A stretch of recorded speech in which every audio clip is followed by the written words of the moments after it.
دوستو شروع کرتے ہیں آج کی کہانی۔ قسمت کے مارے ہوئے لوگ جب تھک جاتے ہیں پھر دنیا سے کنارہ کر کے خدا کے ہو جاتے ہیں۔ مسکراتے ہیں قہقہوں کی آوازیں دور تک سنائی دیتی ہیں۔ جب روتے ہیں تو اندر کی خاموش چیخیں وہ خود بھی سن نہیں پاتے۔ آج کی کہانی شہزادی کے نام۔ میں بابا کی بہت لاڈلی تھی۔ میرے بابا کا دبئی میں ہوٹل تھا۔ بابا ہم سب کو اپنے ساتھ لے گئے تھے۔ میں 5 بھائیوں کی چھوٹی بہن تھی، سب کی لاڈلی، سب کی شہزادی، اور میرا نام بھی شہزادی ہے۔ میرے منہ سے نکلا ہر لفظ حکم مانا جاتا تھا۔ میں وہی پڑھتی رہتی اور تعلیم حاصل کی۔ بابا کا بزنس بڑھنے لگا اور 5 ہوٹل بنا لیے۔ پاکستان میں کروڑوں کی جائیداد بنا لی۔ میں اپنی زندگی میں بہت زیادہ خوش تھی۔ اگر میں لاکھوں کی چیز مانگتی تو بابا لا دیتے۔ بھائی بھی بہت پیار کرتے تھے۔ مہنگے کپڑے پہننا، مہنگی گاڑی میں گھومنا۔ میری سب دوستیں بڑے بڑے امیروں کی لڑکیاں تھیں۔ پاکستان آتی تو مجھے الجھن سی ہوتی۔ پاکستان کی ہوا میں بیمار ہو جاتی۔ بابا پھر بھی مجھے پاکستان نہیں آنے دیتے۔ میں بھی پاکستان نہیں آنا چاہتی تھی کیونکہ مجھے بہت عجیب سا محسوس ہوتا تھا۔ میں اپنی زندگی میں بہت زیادہ خوش تھی۔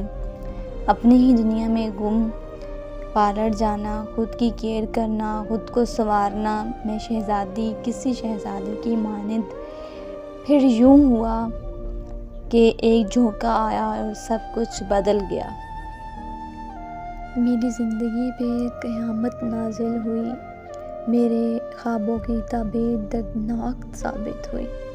میری خوشیوں کو بددعا نگر گئی۔ میری دنیا کو بدبختی اجاڑ گئی۔ میرے بابا کی موت ہو گئی۔ میں یقین ہی نہیں کر پا رہی تھی۔ میں پاگل سی ہو گئی۔ میرے بابا تو میری کل کائنات تھے نا۔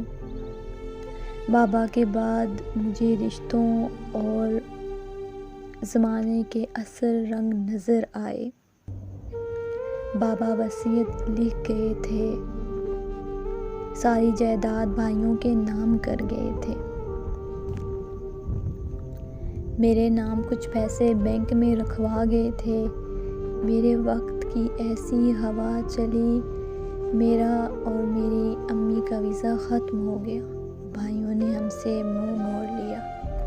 سب نے کہا پاکستان چلے جاؤ، ہمارے پاس آپ کے ویزے کے پیسے نہیں ہیں، ہم نہیں لگوا سکتے۔ ہم بے بس ہو گئے۔ امی رونے لگی۔ بھائیوں نے زبردستی ہم کو پاکستان بھیج دیا۔ پاکستان والی بھی ساری جائیداد بھائیوں کے نام تھی۔ ہمارا گزارا بہت مشکل ہو گیا۔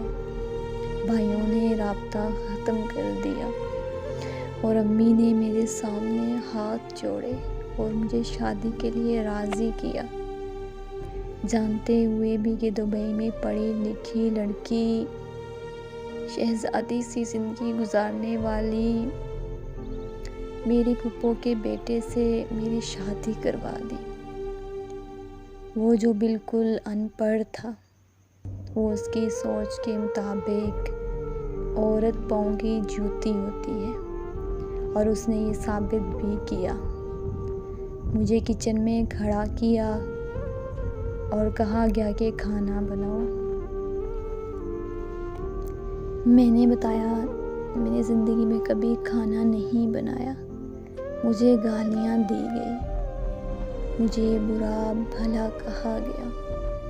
میں یہ سب سن کر پاگل سی ہونے لگی۔ مجھے لگتا تھا اب کوئی خواب نہیں دیکھنا، میرے ساتھ ایسا کچھ ہو سکتا ہے، میری زندگی اتنی دردناک نہیں ہو سکتی۔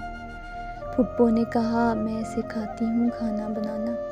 کھانا بناتے نہ جانے میری کتنی بار ہاتھ جلے۔ میں گھر کے کام نہیں کر سکتی تھی۔ پھر میرا گھر بسانے کے لیے امی میرے گھر آ کر میرے حصے کا کام کرتی۔ جب تک امی آتی رہی بینک میں پیسہ رہا، گزارا ہوتا رہا۔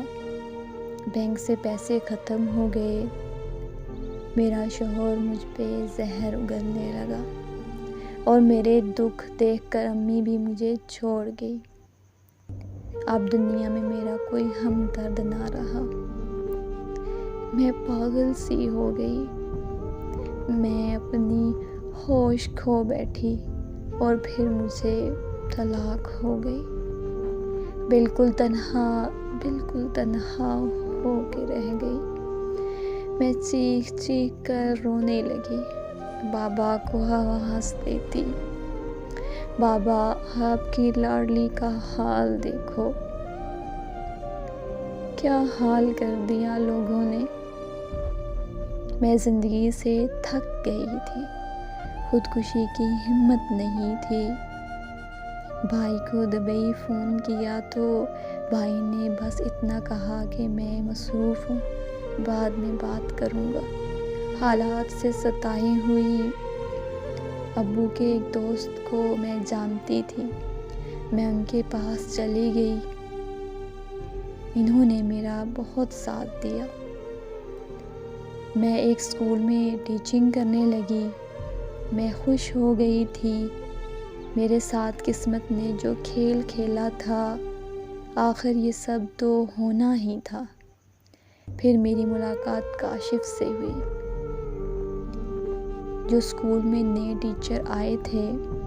کاشف بہت اچھا انسان، وہ 5 وقت کی نماز ادا کرتا تھا، ہر لڑکی سے نظر جھکا کر بات کرتا تھا، اس کا اخلاق دل کو سکون بخشا تھا۔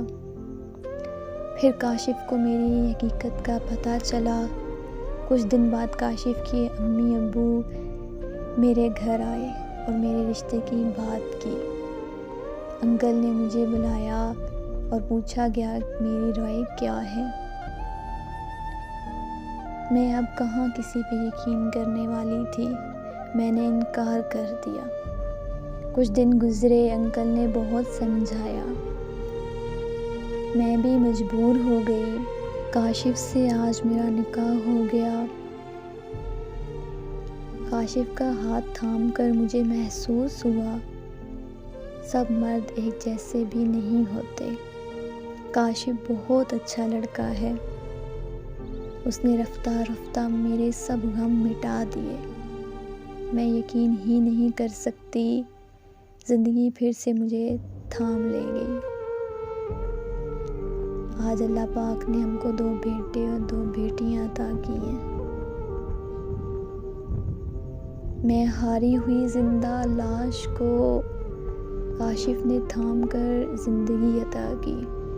مجھے نہیں پتا تھا کہ میں اس کے اس احساس کا بدلہ کیسے چکاؤں گی، یا شاید کاشف کے اس احسان کا بدلہ چکا بھی نہ پاؤں اور مجھے زندگی موقع ہی نہ دے، کیونکہ جو احسان اس نے میری زندگی پر کیا ہے اس کے لیے میں کچھ بھی کر لوں، میں اس کے احسان کا بدلہ بھی نہیں دے سکتی۔ کاشف بہت بہترین انسان ہے، میری دعا ہے خدا سے کہ ہر لڑکی کو کاشف جیسا مرد عطا کرے اور ہر بیٹی کا نصیب بہت خوبصورت ہو۔ دوستو، یہ تھی آج کی کہانی۔ امید کرتی ہوں آپ کو شہزادی کی کہانی سن کر اچھا لگا ہوگا۔ ملتے ہیں ایک نئی کہانی کے ساتھ۔ اللہ نگہبان۔